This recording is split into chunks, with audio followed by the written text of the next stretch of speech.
guys, welcome back to my YouTube channel. Buat kalian yang baru gabung, perkenalkan nama aku Vincent. Ikutin terus ya channel aku supaya kalian gak ketinggalan info-info menarik lainnya. Di video kali ini, aku akan membahas fakta-fakta menarik seputar kehidupan pramugari. Kalau kalian penasaran, simak terus sampai akhir ya. Fakta yang pertama adalah serasa bekerja dengan keluarga. Kalian percaya nggak? Ternyata pramugari satu sama lainnya memiliki ikatan yang kuat. Karena area kerja kita kan sama. Terus setiap hari, bahkan setiap jam, kita selalu bertemu dengan orang baru. Nah, orang-orang tersebut bisa jadi staf bandara atau penumpang kita. Terutama penumpang ya, karena penumpang kan memiliki keunikan masing-masing yang sangat beragam. Dan disitulah terkadang kesabaran kami diuji. Maka dari itu, rata-rata pramugari-pramugara memiliki pengalaman yang sama dalam menghadapi penumpang, baik sulit maupun mudah. Jadi, setiap kita cerita-cerita nih waktu pesawat landing lah atau waktu ngeron di hotel, pokoknya waktu ada waktu istirahat ya, nggak jarang dari kita yang ngerespon kayak gini nih. Iya bener, aku juga pernah loh gini. Terus alhasil mereka pun lanjut cerita ke pengalaman mereka. Jadi saling terikat gitu, maksudku saling memahami bagaimana perasaannya. Dan ketika kerja pun hanya dengan raut wajah, kode tangan, atau kode-kode yang lain, kita pun udah paham banget apa yang rekan kerja kita butuhkan. Seru banget kan? Yang kedua, belajar hal baru setiap hari. Seperti yang udah aku jelaskan sebelumnya, kalau kita sering ketemu orang baru atau penumpang yang baru. Jadi, terkadang waktu kita lagi di galley atau waktu kita lagi jalan, ada jalan check cabin ya, ada penumpang yang tiba-tiba menghampiri kita atau ingin ngobrol sama kita. Nah, aku pernah tuh waktu penerbangan ke daerah timur, ada salah satu penumpang, dia berasal dari Belanda dan ternyata dia seorang chef. Dan yang bikin aku terkejut adalah ternyata dia memiliki cita-cita sebagai pramugari, tapi nggak dapat restu dari keluarganya, terutama dari ibunya. Alhasil dia menggeluti hobinya dia, yaitu memasak. Dan di situ dia cerita sama aku perjuangan dia dari nol, dari nggak diterima makanan yang dia masak nggak diterima sama masyarakat, sampai akhirnya dia usaha terus, dia ngebuka kayak tempat makan gitu di daerah sana. Terus akhirnya dia kerja sana sini jadi chef gitu.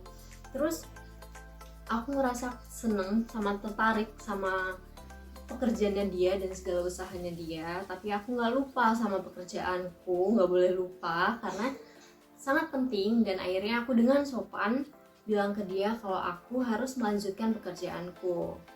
Nah, nggak taunya pas pesawatnya udah landing di tempat tujuan, dia nungguin aku, padahal semua penumpang itu udah disembak itu udah turun dari pesawat gitu, udah proses turun. Nah, dia bilang kalau terima kasih ya atas semua pelayanannya dan terima kasih juga ke rekan-rekan yang lain. Aku rasa senang aja kalau misalkan ada penumpang yang puas sama pelayanan yang telah kita berikan, baik keramah tamahan kita maupun yang lainnya. Rasanya capek itu hilang. Yang ketiga adalah kecanduan dengan pekerjaan. Hal ini merupakan fakta yang sangat menarik buat aku, karena ketika hobi dan cita-cita dijadikan satu, itu rasanya bahagia banget. Karena hobi aku sebenarnya adalah memasak, dan kalian tahu nggak, game yang kita menyiapkan suatu masakan, baik itu burger, hotdog, pasta, spaghetti, dan segala macamnya, dan diberikan kepada pelanggan sesuai dengan pesanan mereka. Itu adalah awal mula kenapa aku suka masak. Dan aku ingin aku bisa masak tapi juga bisa traveling. Dan ternyata makin kesini aku makin paham pekerjaan itu adalah pramugari yang walaupun kita nggak memasak seutuhnya, tapi kita melayani dengan memberikan makanan dan minuman. Nah, sebenarnya yang bikin aku kecanduan sama pekerjaan ini juga karena travelingnya. Pasti setiap kita mengunjungi suatu daerah selalu ada tempat yang wajib kita kunjungi, atau ada rekomendasi dari penumpang-penumpang yang cerita ke kita, seperti misalnya kayak di Jogja ada Candi Prambanan loh, ada Candi Borobudur loh, gitu-gitu. Nggak cuma Jogja aja sih, banyak wilayah yang lain. Yang keempat, bukan sekedar pelayan. Ayo, siapa di antara kalian yang menganggap bahwa pekerjaan pramugari hanyalah seorang pelayan?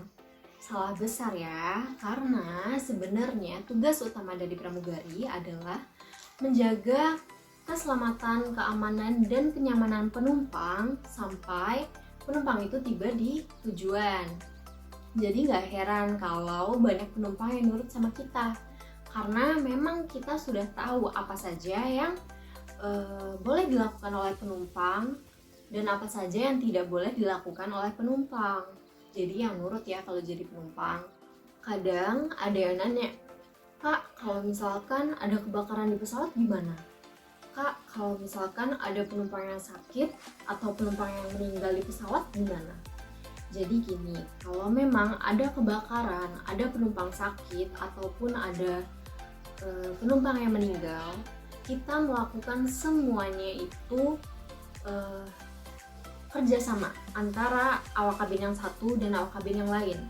Tetapi kerjasama ini sudah ada prosedurnya dan kita harus melakukan step-step sesuai prosedur.